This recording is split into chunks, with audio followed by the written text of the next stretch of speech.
Hello, this is the Watchdog. Welcome back to Fun with Watches. If watches weren't fun, you'd only need one. Today we're going to review the Tophill TL025G. Start off the wrist check. I'm wearing this Podagar 952, and Greg was wearing my Long Lux 8058.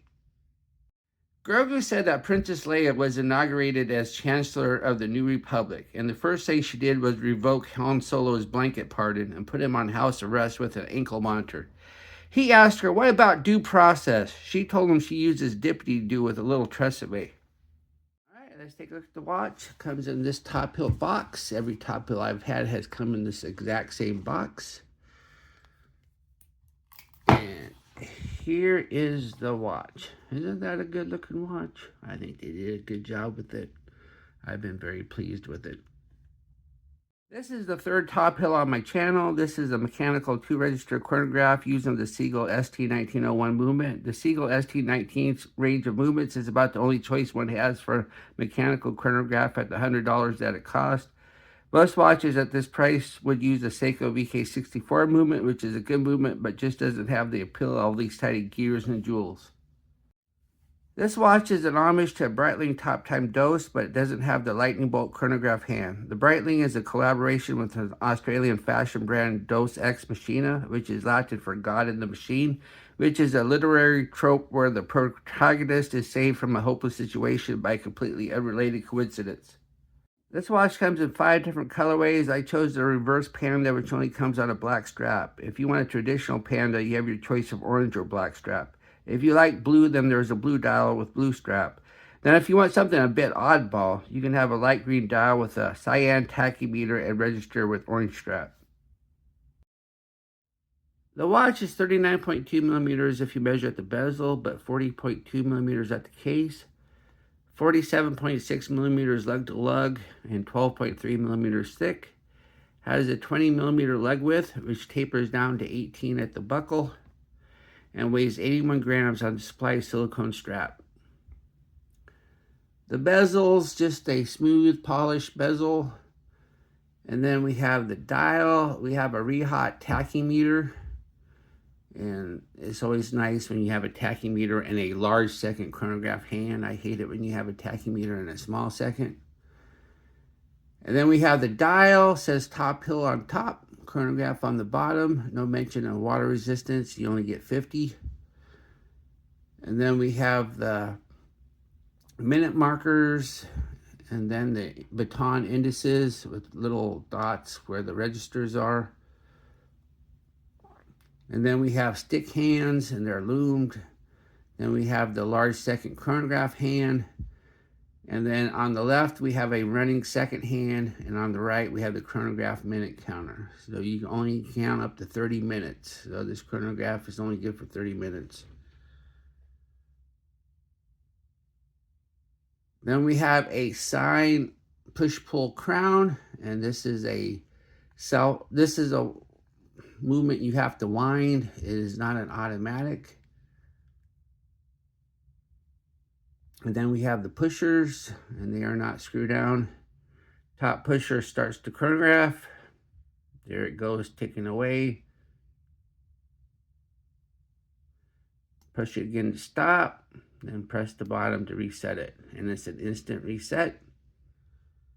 One thing, the instructions in the ad says, do not push the bottom pusher while the chronograph is moving, or you will void your warranty. So this is not one where you can have like a split time or anything like that.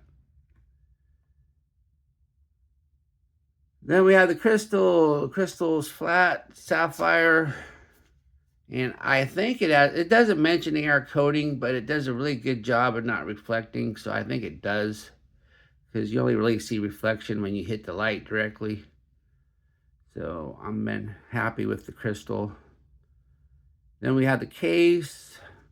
The case is nice too. The lug sloped down good, so it sits nice and flat on the wrist. And as you can see, it's brushed on the sides.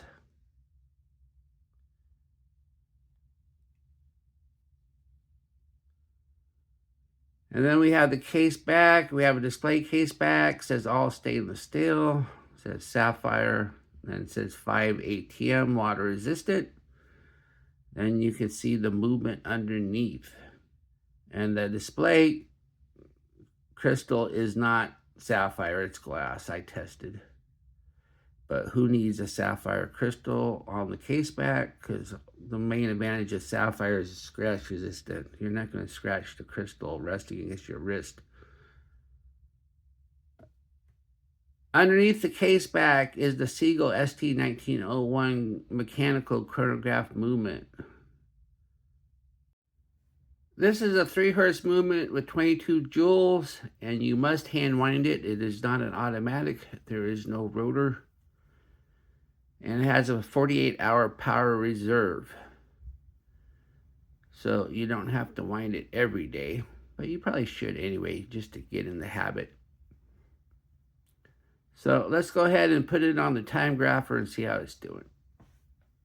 Here it is on the Timegrapher. It took me several attempts to get a good reading on this, but I finally got a good reading. As you can see, it's running about -2 seconds slow. Slow doesn't mean anything because this is a unhacking movement. So either way, you have to move the hands fast or slow. So yeah, it's running pretty good. As you can see, the amplitude's high, but that's because I don't know the lift angle. I keep trying to look up the lift angle, and everybody's giving different opinions on it. So obviously 355 is way too high, so I must have the lift angle wrong. But other than that, it's running very accurate. The strap is silicone, and it has quick release. And as you can see too, it's got these little contours in the middle for breathability. And it's textured on the top. Then we have 2 keepers, and they're both floating. There's no little nibs to keep the one in place. Buckle signed, and the buckle is a good quality. It's thick, it's sturdy. The prong's not all floppy. And the notches are fairly close together. So you should be able to get a good fit. Here's the watch on my 7.5-inch wrist. That looks nice. It wears nice. Since the lugs slope down pretty good, it wears nice and flat. And I have 3 notches left. But the notches are probably wide enough apart. You can probably wear this 8.5. Otherwise, you'll need a bigger strap. And there's a good 4 notches going in. So you can probably wear this 6.25. And here's the watch on my Vario Italian leather strap. That looks really nice. And since this has quick release, it's really easy to change the straps. And if you like your leather a little bit more vintage, here it is on this strap. That looks nice too. This watch is going to look good on a lot of different straps. And if you like bracelets, here it is on a mesh bracelet. This is one of them No Time to Die homage bracelets. Here we are in the Lume room. Nobody buys a watch like this for the Lume, and since this is one of the most affordable ST1901 powered watches out there, something must suffer. As we speed up the time, the indices fade almost immediately, and the hands aren't much farther behind. This is downright terrible, Lume. What I like about this watch, it looks and wears nice. It has a ST1901 movement with display case back, has a quick release strap, and this sapphire crystal must have AR coating because it doesn't reflect a lot.